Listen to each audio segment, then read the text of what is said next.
Hi hello வணக்கம் மக்களே welcome back to my channel. இன்றைக்கி ஒரு சூப்பரான த்ரில்லர் படத்தை போய் தான் பார்க்க போகிறோம். இந்த படத்தோட எக்ஸ்ப்ளனேஷன் பார்க்குறதுக்கு முன்னாடி யாரெல்லாம் நம்ம சேனலை இது வரைக்கும் சப்ஸ்கிரைப் பண்ணலையோ அவங்கள மறக்காமல் நம்ம சேனலை சப்ஸ்கிரைப் பண்ணிடுங்க ஃப்ரெண்ட்ஸ். இவங்க தாங்க நம்ம படத்தோட ஹீரோயின். அவங்கள ஹீரோயின்னே சொல்கிறேன். இவங்க ஒரு ஜேர்னலிஸ்ட்டாக ஒரு பத்திரிக்கை ஆஃபீஸில் வேலை பார்த்துக்கிட்டு இருக்காங்க. இவங்க ரொம்பவே போல்டான லேடி. இப்படி இருக்கப்ப நம்ம ஹீரோயின் ஏதாவது நியூஸ் கிடைக்குமான்னு சொல்லிட்டு நைட்டில் வந்து ரவுண்ட்ஸ் மாதிரி போயிட்டு இருக்காங்க. அப்போ நம்ம ஹீரோயினை மறிச்ச போலீஸ் ஆஃபீஸரும் எங்கே உங்களோட லைசன்ஸ் ஆர்சி புக்லாம் எடுங்கன்னு சொல்கிறப்ப ஹீரோயின் எல்லாத்தையுமே கரெக்டாக தான் வச்சுருக்காங்க, எல்லாத்தையும் கொடுத்துட்றாங்க. இருந்தாலும் அந்த போலீஸ் ஆஃபீஸரும் எதுக்கு இந்த நைட் நேரத்தில் இப்படி தெரியுறீங்க, அப்புறம் உங்களை கற்பழிச்சிட்டான்னு சொல்லிட்டு அந்த கேஸையும் என்கிட்ட தான் வந்து கொடுப்பீங்கிறப்ப அதெல்லாம் யாரும் பண்ண மாட்டாங்க சார்னு சொல்கிறப்ப எனக்கு ஆனால் தோணுதேன்னு சொல்லி ஒரு மாதிரியாக பேச ஆரம்பிக்கிறாரு. ஸோ இது எல்லாமே நம்ம ஹீரோயினோட வண்டியில் ஃபிக்ஸ் பண்ணியிருக்க கேமராவில் ரெக்கார்ட் ஆகுது, வித் ஆடியோவோட ரெக்கார்ட் ஆகுது. ஹீரோயின் தான் ஒரு ரிப்போர்ட்டர் ஆயிடுச்சு, அந்த போலீஸை சும்மா விடுவாங்களா? ஸோ அந்த வீடியோ அப்படியே அவங்க நியூஸ் சேனல் அப்லோட் பண்ணுறாங்க. ஸோ அந்த போலீஸ் ஆஃபீஸரை எல்லாரும் கழுவி ஊற்றுறாங்க. கமெண்ட்ஸ்லாம் கண்டமேனிக்கு வருது. இதனால் டென்ஷனான அந்த போலீஸ் ஆஃபீஸர் அடியாட்களை நம்ம ஹீரோயினோட வீட்டுக்கே அனுப்புகிறாங்க. ஸோ நம்ம ஹீரோயினோ ஹீரோ லெவலுக்கு ஈக்குவலானவங்க எல்லாரையும் போட்டு அடித்து துவம்சம் பண்ணுறாங்க. யாரா இந்த பொம்பளைன்னு சொல்லிட்டு அடிக்க வந்த அடியாளுங்களே மிரண்டு ஓடுறாங்க. நம்ம ஹீரோயினுக்கு அம்மா அப்பா கிடையாது. அம்மா அப்பா 2 பேருமே இறந்து போயிருப்பாங்க. ஹீரோயினுக்கு ஒரு அண்ணன் தான். அண்ணனுக்கு கல்யாணம் ஆகி ஃபேமிலியோடு இருக்கார். அண்ணனோட ஒய்ஃபுக்கும் ஹீரோயினுக்கும் சுத்தரா ஆகாது. ஸோ அண்ணன் ஃபேமிலி கீழ் ஃப்ளோர்லேயும் நம்ம ஹீரோயின் தனியாக மேல் ஃப்ளோர்லேயும் இருக்காங்க. ஸோ இப்போ ஹீரோயினோட வீட்டுக்கு ஒரு பொண்ணு வர, அந்த பொண்ணு வேறு யாரும் இல்லை, ஹீரோயினோட அண்ணன் பொண்ணு தான். ஸோ இவங்க வந்து நம்ம ஹீரோயின் கிட்டே என்ன கேட்குறாங்கன்னா, சித்தி எனக்கும் உங்களை மாதிரியே போல்டாகணும்னு ஆசைன்னு சொல்லி பேசிக்கிட்டு இருக்காங்க. இந்த பொண்ணு பேரை நான் தியான்னு வச்சுக்கிறேன். ஸோ தியா கிட்டேயும் நீ என்ன மாதிரியே ஆகலாம், இப்போ போய் ஒழுங்கா படின்னு சொல்லி அனுப்பி விட்டுடுறாங்க. கொஞ்சம் நாட்கள் ஓடுது. திடீர்னு பார்த்தா ஹீரோயினோட அண்ணன் ஃபேமிலியில் ஏதோ பிரச்சனையாட்டுக்கு. ஹீரோயினோட அண்ணனும் அண்ணியும் பயங்கரமாக அழுதுகிட்டு இருக்காங்க. சரி நீ பயப்படாத, நான் என் தங்கச்சிகிட்ட போய் என்னன்னு சொல்கிறேன்னு சொல்லிட்டு அண்ணன் சோகத்தோட தங்கச்சியோட வீட்டுக்கு, அதாவது மேல் ஃப்ளோருக்கு வராரு. ஸோ அண்ணன் இப்படி சோகத்தோடு வரதை பார்த்த ஹீரோயினும் என்னாச்சு நான் சொல்லுன்னு சொல்கிறப்ப தான் ஒரு பிரச்சனையை சொல்ல ஆரம்பிக்க. ஒரு பையன் ஃபோன் பண்ணி நம்ம தியாவோட நியூடு வீடியோலாம் அனுப்பியிருக்கான். ஸோ இது எதுக்காக பண்ணுறான், ஏன் பண்ணுறான்னு தெரியலை, இதை எனக்கு பார்த்தோன்னே எனக்கு ஒரு மாதிரி ஆயிடுச்சுன்னு சொல்லவும், இந்த பிரச்சனையை நீ தான் எப்படியாவது சால்வ் பண்ணணும்னு சொல்லவும், அந்த ஃபோன் நம்பரை மட்டும் கொடுனா நான் மீதியாக பார்த்துக்கிறேன், நீ பயப்படாதேன்னு சொல்லிட்டு அந்த ஃபோன் நம்பர் மட்டும் ஹீரோயின் வாங்கிக்கிறாங்க. ஸோ அடுத்த நாள் தியாவை அழைச்சிக்கிட்டு ஒரு இடத்துக்கு போகிறாங்க. அந்த ஃபோன் நம்பரை வச்சு ஆள் யாருன்னு கண்டுபிடிச்சிட்டாங்கன்னு நினைக்கிறேன். அந்த நபரை ஃபோன் பண்ணி ஒரு காஃபி ஷாப்க்கு தான் வர வச்சுருக்காங்க. தியாவை நீ வெளியே இரு, நான் உள்ளே போய் பார்த்துட்டு வரேன்னு சொல்லிட்டு உள்ளே போகிறாங்க. ஹீரோயினும் உள்ளே போய் அந்த பையனை போட்டு அடின்னு துவம்சம் பண்ணுறாங்க. ஸோ அவனும் வழி தாங்க முடியாமல் இந்த வீடியோலாம் நான் எடுக்கலை, நான் எடுத்து அனுப்ப சொல்லலை, தியா தான் வாலண்டடாகவே எனக்கு ஃப்ரெண்ட் ரெக்வஸ்ட் அனுப்புனா, அது மட்டும் இல்லாமல் நியூட் வீடியோ கூட நான் கேட்காமலே அவள் தான் அனுப்புனான்னு சொல்லவும் வேகமாக கோவத்தோடு போய் தியாவை பார்க்குறாங்க. நீ ஃபேஸ்புக்கில் இருக்கியான்னு கேட்குறப்ப இல்லைக்கா நான் ஃபேஸ்புக்கிலலாம் இல்லையே சித்தின்னு சொல்கிறாங்க தியாவோ. தியா பேரில் தியா டிபியோட ஒரு ஃபேஸ்புக் அக்கௌண்ட் இருக்குது. இருந்தாலும் தியா வந்து நான் ஃபேஸ்புக்லேயே இல்லைன்னு சொல்லவும் இவங்களுக்கு பயங்கர சந்தேகம் வருது. அந்த நியூட் வீடியோவை நம்ம ஹீரோயினும் பார்க்குறாங்க. அதுக்கப்புறம் தியாவை ஒரு இடத்துக்கு தனியாக அழைச்சிட்டு போய் உன் ட்ரெஸ் எல்லாம் கழட்டுன்னு சொல்கிறாங்க. ஏன்னா அந்த நியூட் வீடியோவில் ஃபேஸ் இருக்காது, உடம்பு மட்டும்தான் காட்டியிருப்பாங்க. முதுகில் வந்து ஒரு மரு இருக்கும். ஸோ அந்த மரு தியாவுக்கு இருக்கலாமேன்னு பார்க்கலான்னு சொல்லிட்டு தான் தியாவை ட்ரெஸ் எல்லாம் கழட்டி செக் பண்ணுறாங்க. ஆனால் அந்த மரு தியாவோட உடம்புல இல்லை. இப்போ ஹீரோயினோட சந்தேகம் ஃபுல்லாக தியாவோட ஃப்ரெண்ட்ஸ் பக்கம் திரும்புது.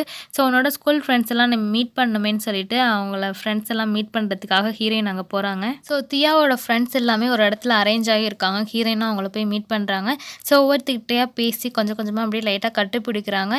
ஸோ கட்டுப்பிடிக்கிறது இல்லாமல் முதல்ல தடவி பார்க்குறாங்க அந்த மரு இருக்கான்னு சொல்லிட்டு அந்த பொண்ணை கண்டுபிடிச்சிடுறாங்க. ஸோ அந்த பொண்ணுக்கிட்ட நைஸாக பேசிவான்னு நம்ம காஃபி சாப்பிட்டுட்டு போகலாமேன்னு சொல்லிட்டு ஒரு காஃபி ஷாப்க்கு அழைச்சிட்டு போகிறாங்க. ஸோ தியாவை வீட்டுக்கு அனுப்பிட்டு அந்த மரு இருக்க பொண்ணை மட்டும் தனியாக பேசுகிறாங்க. நீ ஃபேஸ்புக்கில் இருக்கியான்னு கேட்குறப்ப ஆமாம் இருக்கேன்னு சொல்கிறப்ப உன்னோட ஐடி சொல்லு, நீ உன்னோட டிபி என்ன வச்சுருக்கான்னு சொல்லி திருவி கேட்கவும் அந்த பொண்ணு ஒத்துக்கிறா. மறு இருக்க பொண்ணும் நான் தான் சித்தி, தியாவோட ஃபோட்டோவை வச்சு நான் ஒரு ஃபேக் அக்கௌண்ட் வச்சுருக்கேன், நான் அசிங்கமாக இருக்கனால எனக்கு ஒரு ஃப்ரெண்ட் ரெக்வஸ்ட் கூட வரல, அதனால தான் தியாவோட ஃபோட்டோவை டிபியாக வச்சேன், அது மட்டும் இல்லாமல் நிறைய பேருக்கு என் ஃபேஸை காட்டாமல் நியூடாக நான் தான் வீடியோ எடுத்து அனுப்புனேன், அந்த மாதிரி அனுப்புனாவது எனக்கு ஃப்ரெண்ட் ரெக்வஸ்ட் கிடைப்பாங்கன்னு சொல்லிட்டுன்னு சொன்னோன்னே நீ ஏன் இப்படி உன்னையே நீ அசிங்கம்னு நினச்சிக்கிறேன், அப்படிலாம் நினைக்காதேன்னு சொல்லிட்டு வா முதல்ல உனக்கு எத்து பல்லா இருக்குல்ல, நான் வாயில் கம்பி போட்டு விட்றேன்னு சொல்லிட்டு கம்பியெல்லாம் போட்டு விட்றாங்க. ஹீரோயின் என்ன நினைக்கிறாங்கன்னா, அவங்க அண்ணன் பொண்ணான தியாக்கும் பிரச்சனை வரக்கூடாது. இவளுமே சின்ன பொண்ணு தெரியாம பண்ணியிருப்பா. இவளுக்கும் பிரச்சனை வராம அத சுமூகமா முடிக்கணும்னு சொல்லிட்டு, அந்த ஃபேக் ஐடியோட பாஸ்வேர்ட மட்டும் கூட மீதிய நான் பார்த்துக்கிறேன்னு சொல்லிட்டு, இனிமேல் இந்த தப்பெல்லாம் பண்ணக்கூடாதுன்னு சொல்லிட்டு அந்த பொண்ணுக்கு அட்வைஸ் பண்ணி அனுப்புறாங்க. ஸோ அந்த Facebookஓட பாஸ்வேர்ட போட்டு இந்த Facebookஓட மெசேஜ்லாம் பார்த்தா எல்லாம் கேவலமா பேசி வச்சிருக்காய்ங்க. அதனால ஹீரோயின் என்ன பண்றாங்க, ஒவ்வொருத்தருக்கும் அதாவது ஃப்ரெண்ட் ரெக்வெஸ்ட்ல இருக்காங்க இல்லையா, அவங்க எல்லாத்துக்கும் தனித்தனியா மெசேஜ் அனுப்புறாங்க. ஸோ இந்த மாரி இந்த டேட்டில் இந்த ஹோட்டலில் இந்த ரூம் நம்பருக்கு வந்துருங்கன்னு சொல்லிட்டு ஸோ அந்த பொண்ணோட ஃபேக் ஐடியை ஃபாலோ பண்ணுற எல்லாருமே அங்கே வந்துடுறாங்க. எல்லாருக்குமே ஒரு விஷயம் தெளிவாக சொல்கிறேன். நீங்கள் வந்து ஒரு ஃபேஸ்புக் அக்கௌண்ட்டில் நியூட் வீடியோலாம் நிறையா பார்த்தீங்க இல்லையா, அது தியாவோட ஐடியே கிடையாது. ஸோ இவளோட ஃபோட்டோவை மட்டும் வச்சு வேறு பொண்ணு ஃபேக்காக யூஸ் பண்ணிகிட்டு இருக்கா. ஸோ அந்த பொண்ணுமே சின்ன பொண்ணு தான் தெரியாமல் பண்ணிட்டா. நான் ஏன் இதெல்லாம் கூப்பிட்டு உங்களுக்கு இவ்வளோ தெளிவாக சொல்கிறேன்னா, உங்களே நாளை பின்ன யாராவது உங்களோட பசங்க வந்து தியாவை பொண்ணு கேட்டு வரலாம். ஸோ அப்போ அவங்களுக்கு இந்த விஷயம் மைண்டில் இருக்கும். ஸோ அதுக்காக தான் அந்த பொண்ணு இல்லைன்னு சொல்கிறதுக்காக தான் அவங்க இந்த ஹோட்டலுக்கு அவங்க எல்லாரையும் வர வச்சேன். நல்லா தெளிவாக புரிஞ்சுச்சான்னு சொல்லிட்டு எல்லாருக்கும் அட்வைஸ் பண்ணி அனுப்புகிறாங்க ஹீரோயின். இப்படியே நாட்கள் ஓடுது. இந்த பிரச்சனை சால்வ் ஆயிடுச்சுன்னு தான் ஹீரோயின் நினைப்பாங்க. ஆனால் அந்த ஃபேஸ்புக் அக்கௌண்ட்டுக்கு மறுபடியும் ஒருத்தர் மெசேஜ் பண்ணுறான். ஸோ இவன் ஆல்ரெடி ஃப்ரெண்ட் ரெக்வெஸ்ட்டில் தான் இருந்திருப்பான். ஸோ ஹீரோயின் இவனை மெசேஜ் பண்ணி அந்த ரூமுக்கு வர சொல்ல மறந்துருப்பாங்க. ஸோ இவனை எப்படி மிஸ் பண்ணோன்னு சொல்லிட்டு பயங்கர டென்ஷனோட ரிப்ளை பண்ணுறாங்க. நீ எங்கே இருக்கன்னு கேட்குறப்ப அந்த பையனை கன்னோட ஒரு இடத்துல பொசிஷனாக நிற்கிறான். ஸோ அந்த பையன் இருக்க இடத்த ஃபோட்டோ எடுத்து அனுப்புகிறான். என்ன எங்கே இருக்கான்னு கேட்டால் ஃபோட்டோ எடுத்து அனுப்புகிறான். எப்படி இதை கண்டுபிடிக்கிறது, சரி அப்புறம் பார்த்துக்கலான்னு சொல்லிட்டு லேப்டாப்பை க்ளோஸ் பண்ணிவிட்டு அங்கேருந்து போயிடுறாங்க. ஸோ பொசிஷனில் இருக்க அந்த பையனும் கரெக்டாக ஒரு வண்டி வரப்போ அந்த வண்டியை பார்த்து ஷூட் பண்ணுறான். ஆக்சுவலி ஒரு டெரரிஸ்டாக இருப்பானா என்னன்னு தெரில. இந்த பையனோட பேரை நான் ஜார்ஜினேன்னு சொல்லிக்கிறேன். ஸோ ஹீரோயினும் அடுத்த நாள் கேஷுவலாக கிளம்பி ஆஃபீஸ்க்கு போகிறாங்க. ஸோ அப்போ ஆஃபீஸில் நியூஸ் ஓடிட்டுருக்கு, டெரரிஸ்ட் அட்டாக் வந்து ஒரு இடத்துல நடந்திருக்குன்னு சொல்லிட்டு அந்த கண்ட்ரியோட பேர் என்னன்னு வச்சுக்கலாம், யூ கண்ட்ரின்னு நம்மளாவே ஒரு பேர் வச்சுக்கலாம். யூ கண்ட்ரியில் ஒரு அட்டாக் நடந்திருக்கணும்னா அந்த பிளேஸை பார்த்தா அந்த பிளேஸ் தான் நேற்று ஜார்ஜ் ஃபோட்டோ எடுத்து அனுப்பின பிளேஸ். ஒருவேளை ஜார்ஜ் வந்து மிலிட்ரி மேனாக இருப்பானோ, ஒருவேளை அந்த நியூஸை கவர் பண்ணுறதுக்காக அங்கே போன மீடியா பர்சனாக இருப்பானோன்னு சொல்லிட்டு ஹீரோயினுக்கு பலவிதமான சந்தேகங்கள் ஓடுது. சரி எதுக்கு அந்த மறு உள்ள பொண்ணுகிட்டே கேட்டுருவோம் சொல்லிட்டு அந்த ஜார்ஜ் பையனை பற்றி ஏதாவது தெரியுமான்னு சொல்லி கேட்குறப்ப ஸோ அந்த பொண்ணு சொல்கிறா, அவன் ரொம்பவே நல்ல டைப்பு, மற்றவங்க மாதிரி என்னோட வீடியோ கால்லாம் அட்டன் பண்ண மாட்டான், நான் எடுத்து அனுப்பின வீடியோ கூட அவனுக்கு போய் சேராதான், அவன் இது வரைக்கும் பார்த்ததே இல்லை, அவன் ரொம்பவே நல்ல கேரக்டர்னு சொல்லி பரவாயில்லையே இந்த ஜார்ஜ் நல்ல பையனாக இருக்கானேன்னு சொல்லிட்டு ஹீரோயினுக்குமே அவன் மேலே ஒரு நல்ல மரியாதை வருது. ஸோ இப்போ அந்த பையனுக்கு மெசேஜ் பண்ணி நீ எங்கே இருக்கான்னு கேட்குறப்ப இப்போ அந்த பையன் ஃபோட்டோ எடுத்து அனுப்புகிறான். ஃபோட்டோவில் சென்ட்ரலில் இருக்கிறது மினிஸ்டர் இங்கே என்ன பண்ணுறாங்கன்னு சொல்லிட்டு ஹீரோயின் யோசிச்சுக்கிட்டே இருக்காங்க. ஆக்சுவலி இந்த ஜார்ஜ் பையன் ஏன் ஹீரோயின் எங்கே இருக்கன்னு கேட்குறப்பெல்லாம் ஃபோட்டோ எடுத்து அனுப்புகிறான்னா, இதுக்கு முன்னாடி அந்த மறு இருக்க பொண்ணும் நம்ம ஜார்ஜ் கிட்ட பேசுகிறப்ப அவள் இருக்க இடத்த அடிக்கடி ஃபோட்டோ தான் எடுத்து அனுப்புவா. ஸோ அதனால தான் ஜார்ஜும் இப்போ எங்கே இருக்கன்னு கேட்டால் ஃபோட்டோ எடுத்து அனுப்புகிறான். ஹீரோயினும் ஜார்ஜ் அனுப்பின ஃபோட்டோவில் மினிஸ்டர் இருக்கவும் மினிஸ்டர் யூ கண்ட்ரியில் என்ன பண்ணுறாரு, சரி அதுக்கு நியூஸில் அப்லோட் பண்ணுவோன்னு சொல்லிட்டு ரகசிய மீட்டிங்கள் மினிஸ்டர்னு சொல்லி அவங்க சேனலில் போட்டுடுறாங்க. அது ரொம்பவே வைரல் ஆயிடுது. அடுத்த நாள் காலையில் ஹீரோயினுக்கு அவங்க ஃப்ரெண்டு ஃபோன் அடிச்சு நீ போட்ட போஸ்ட் பயங்கர வைரல் ரீ, நம்ம மினிஸ்டர் டெரரிஸ்டோட இருக்க ஃபோட்டோ பயங்கர வைரலாக போயிட்டுருக்காங்கவும் அப்போ தான் ஹீரோயினுக்கு தெரியுது மினிஸ்டர் கூட இருக்கவங்க டெரரிஸ்டான்னு சொல்லிட்டு. ஸோ இந்த மாதிரி டெரரிஸ்டோடலாம் கான்டாக்ட் வச்சுருந்தா தேச துரோகின்னு சொல்லிட்டே கொண்டுருவாங்க. ஸோ அதே மாதிரி இந்த மினிஸ்டரையும் கொண்டுடுறாங்க கவர்மெண்ட் சைடு. இந்த நியூஸ் டெரரிஸ்ட் சைடில் இருக்கவங்களுக்கு தெரிஞ்சிடுது. ஸோ எப்படி மினிஸ்டர் நம்ம கூட மீட்டிங் வந்தது தெரியும்னு யோசிக்கிறப்ப தான் நம்ம ஜார்ஜ் ஃபோட்டோ எடுத்ததை ஒரு நபர் கவனிச்சிருப்பாரு. ஸோ ஜார்ஜ் மூலியமாக தான் இந்த நியூஸ் கசிஞ்சிருக்கும்னு சொல்லிட்டு ஜார்ஜிக்கிட்ட வந்து பேசுகிறப்ப நான் இந்த மாதிரி ஒரு பொண்ணை லவ் பண்ணுறேன், அவளுக்கு தான் ஃபோட்டோ எடுத்து அனுப்புனேன்னா அப்போ நீயும் சாகணும் அந்த பொண்ணும் சாகணும்னு சொல்லி பேசிக்கிறாங்க. ஒழுங்கு முறையாக தான் அந்த பொண்ணு இருக்க அட்ரஸ் எங்கன்னு கேட்குறப்ப எனக்கு தெரியாதுங்கவும் நீ ஃபேஸ்புக்கில் தான் பேசுவியல அந்த பொண்ணுகிட்ட அட்ரஸ் கேட்டு சொல்லுங்கவும் இவனும் ஹீரோயின் கிட்ட மெசேஜ் அனுப்பி அட்ரஸ் அனுப்ப சொல்கிறான். ஸோ இவங்க வாய்ஸ் நோட்டில் தான் பேசிக்குவாங்க, அவங்களோட லாங்குவேஜ்க்கு ஏற்ற மாதிரி வாய்ஸ் நோட்டை டிரான்ஸ்லேட் பண்ணிக்குவாங்க. ஸோ யூ கண்ட்ரியில் இருக்க நம்ம ஜார்ஜ் வேறு லாங்குவேஜ் பேசுவாங்க, நம்ம ஹீரோயின் வேறு லாங்குவேஜ் பேசுவாங்க. ஸோ டிரான்ஸ்லேட்டர் மூலியமாக தான் பேசிக்கிட்டு இருக்காங்க. இந்த மாதிரி நீ எங்கே இருக்கன்னு கேட்கவும் ஹீரோயின் சரி நியூஸ் தரான் அட்ரஸை கொடுப்போன்னு சொல்லிட்டு அந்த ஒரிஜினல் அட்ரஸே கொடுத்துட்றாங்க. ஸோ இப்போ கரெக்டாக அந்த தீவிரவாதி கேங்கை சேர்ந்த லீடர் வந்து நம்ம ஜார்ஜை கொல்ல போகிற நேரத்தில் அங்கே வந்து மிலிட்ரி மேன்லாம் அட்டாக் பண்ண ஆரம்பிச்சிடுறாங்க. எதிர்பாராத விதமாக ஹெட்டோட கழுத்துலேயே குண்டு பட்டுறதுனால அன்னைக்கு ஜார்ஜ் எப்படியோ தப்பிச்சிட்டாரு.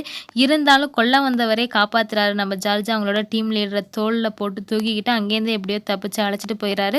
ஸோ இப்போ டீம் லீடர் வந்து ஹாஸ்பிட்டலில் ட்ரீட்மெண்ட் ட்ரீட்மெண்ட்டில் இருந்துகிட்டு இருக்காரு. ஸோ இப்போ மறுபடியுமே ஹீரோயின் கிட்ட பேச தான் ஆரம்பிக்கிறாரு ஜார்ஜ். ஸோ இப்போ ஜார்ஜ் வந்து ஒரு ஆப்பை அனுப்பியிருப்பாரு. எதுக்குன்னு பார்த்தீங்கன்னா, போன தடவை அந்த மினிஸ்டர் இருக்க ஃபோட்டோ வந்து வெளில லீக் ஆகிருக்கும் இல்லையா, அதனால் ஜார்ஜ் என்ன நினச்சிருப்பாரு, இந்த பொண்ணோட லேப்டாப்பை யாரோ ஹேக் பண்ணிட்டாங்களாட்டுக்குன்னு நினச்சிருப்பாரு. ஸோ அதுக்காக நானே ஒரு ஆப் கிரியேட் பண்ணியிருக்கேன், இந்த ஆப்பை நீ டவுன்லோட் பண்ணியேன்னா நம்ம 2 பேரும் பேசுகிறது வெளில யாருக்கும் தெரியாதுன்னு சொல்லவும் ஹீரோயினும் சேர்ந்து டவுன்லோட் பண்ணிக்கிறாங்க. சரி, இவன் மூலியமாக நிறைய நியூஸ் கிடைக்கிது, இவன் சொல்கிறதெல்லாம் பண்ணுவோன்னு சொல்லிட்டு பண்ணுறாங்க. ஸ்டார்டிங்கில் நியூஸ்க்காக தான் அந்த ஜார்ஜ் பையனோட ஃபேஸ்புக்கில் பேசிகிட்டு இருப்பாங்க ஹீரோயின். போக போக அவனோட பேச்சும் சரி, பழக்கமும் சரி, அவனோட பிஹேவியரும் சரி ஹீரோயினுக்கு ரொம்பவே பிடிச்சி போயிடுது. ஸோ 2 பேரும் ஒருத்தருக்கு ஒருத்தர் லவ் பண்ண ஆரம்பிச்சிடுறாங்க.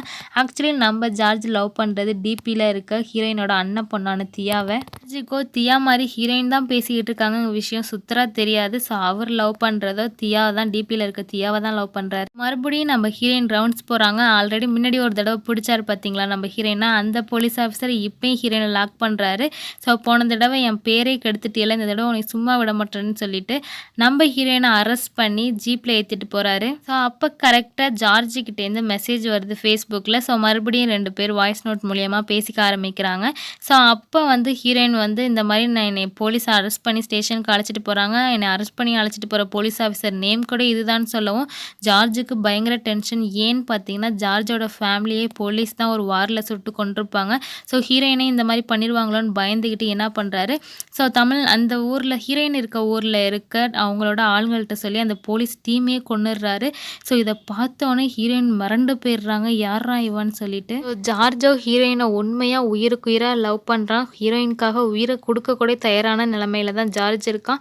ஹீரோயினும் சாதாரணமாக இல்லைங்க, அந்த பையனை உண்மையாகவே லவ் பண்ணுறான். ஹீரோயின் எந்த அளவுக்கு நினைக்க ஆரம்பிக்கிறாங்கன்னா, நம்ம ஏன் தியாவாக பிறக்காமல் விட்டுட்டோன்னு சொல்லிட்டு ஃபீல் பண்ணுற அளவுக்கு போயிட்டாங்க.